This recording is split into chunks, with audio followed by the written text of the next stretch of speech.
Hello and welcome to Business Technology Made Simple. Today we're going to talk about the Power BI versions, multiple different versions, and how they relate together.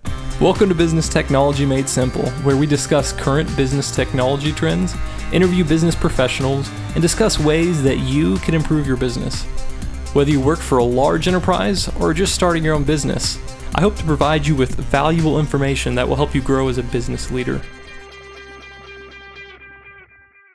All right, so let's sketch out some of the different versions of Power BI.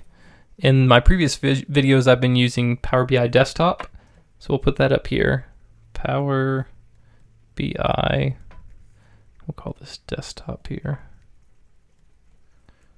So this is the application that runs on your desktop, on your Windows machine. So you've got Power BI Desktop, and this is free. You can download that and use it for free. Then there are other Power BI things called Power BI things.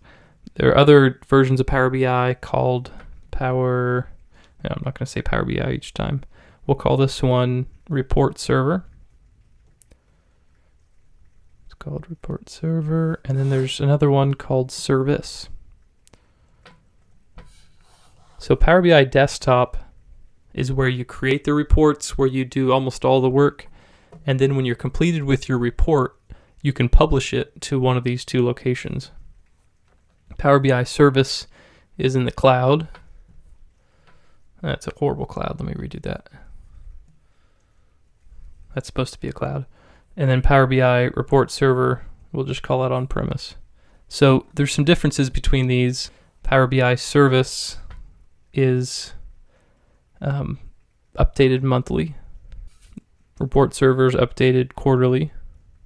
Power BI Service has things called workspaces, where your work lives. Power BI Report Server lives in folders. There's also different versions of Power BI Desktop. So there's Power BI Desktop, which is Report Server compatible. I'll just say RS.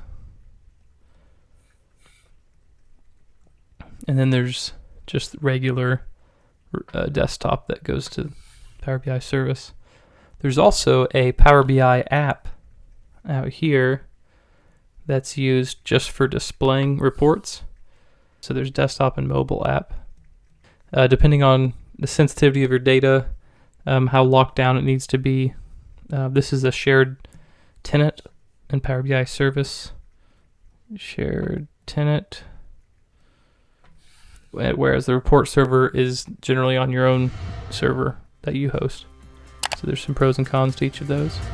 So I hope that kind of gives you an idea of the different types of Power BI systems and helps you understand what's what.